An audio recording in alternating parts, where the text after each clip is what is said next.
Hi everybody, Gary Glass here. Hope you're having a fabulous day. I'm up on the second floor of the Burbank Town Center. I don't know, maybe you can see it up here, and maybe it's backwards in the lettering. I don't know. I'm here, and I'm going to read day number 14 of Napoleon Hill's 90 Days to a Positive Mental Attitude. And if you look at, we've got, like I say, on the second floor of the Burbank Town Center, just outside, lots of people having lunch. Beautiful day. We're looking down to the east of San Fernando Road, where the mall used to be and still is, and just all kinds of great stuff going on here in Burbank today.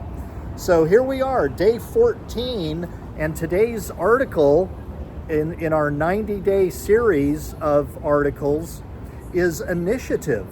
And so Don Green and Napoleon Hill have written, and here we go, they've written, "We all know that initiative and persistence are essential ingredients of success.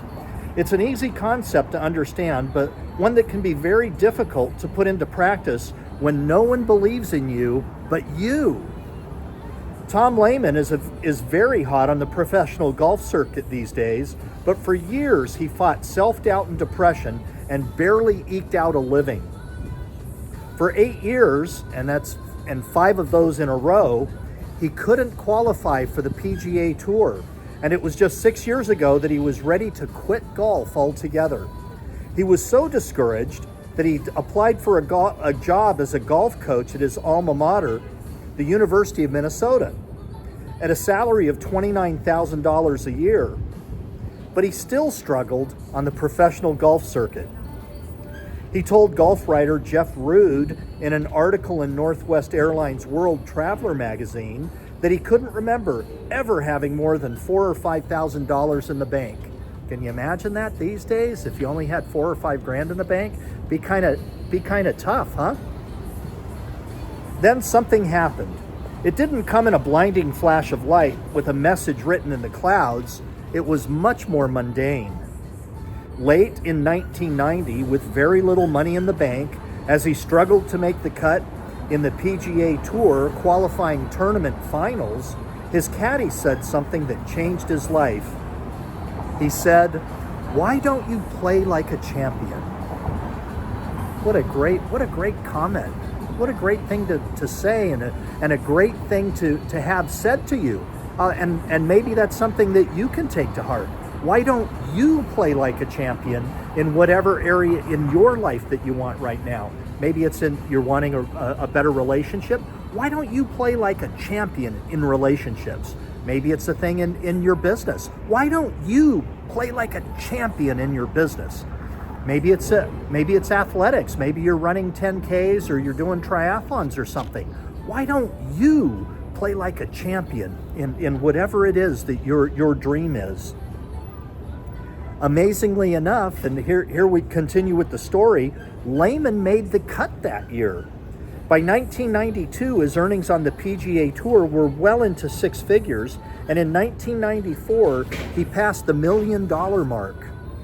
He came close to winning the Masters tournament in '94, and Rood reports that Lehman now believes he has the potential to be one of the very best. I don't know. Something happening in the street.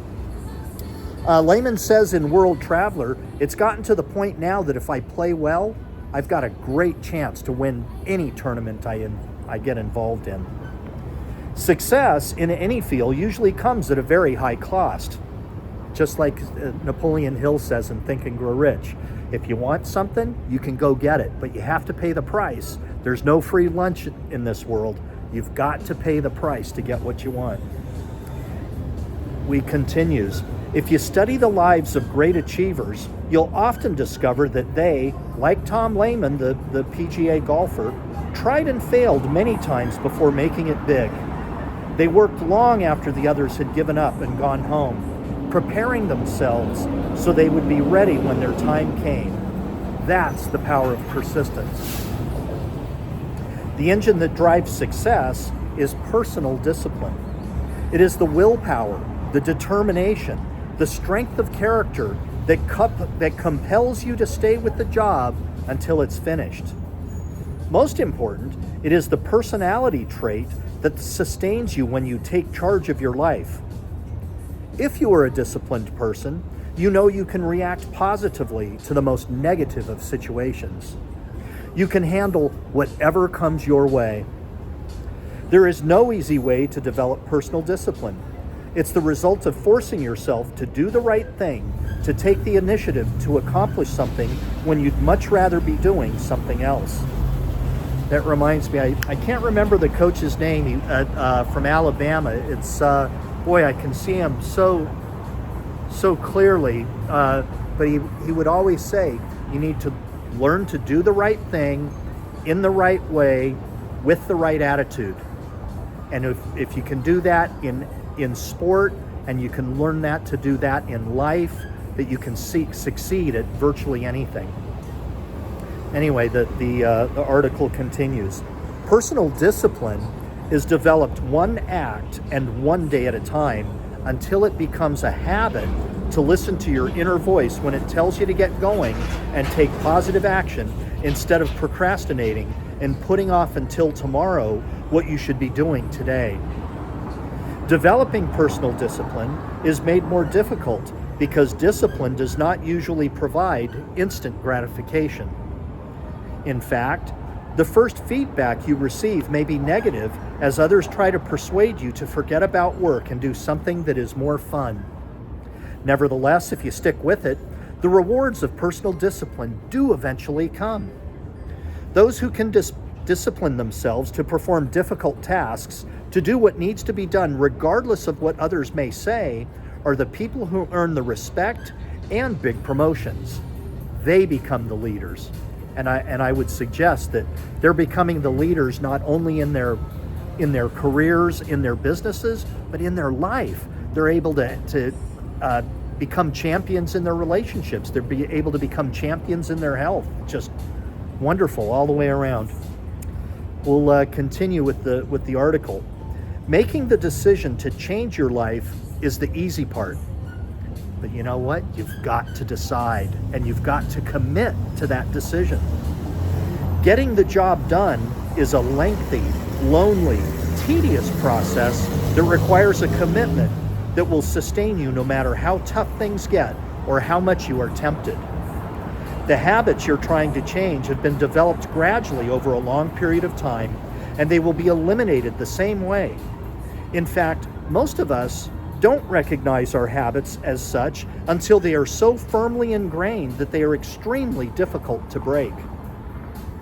Self-help groups recognize how difficult it is to make a major change in your lifestyle, and they use a variety of techniques. Peer pressure, reinforcement, group discussion to aid the process. Nevertheless, in the end, it is always an individual matter. You have to decide.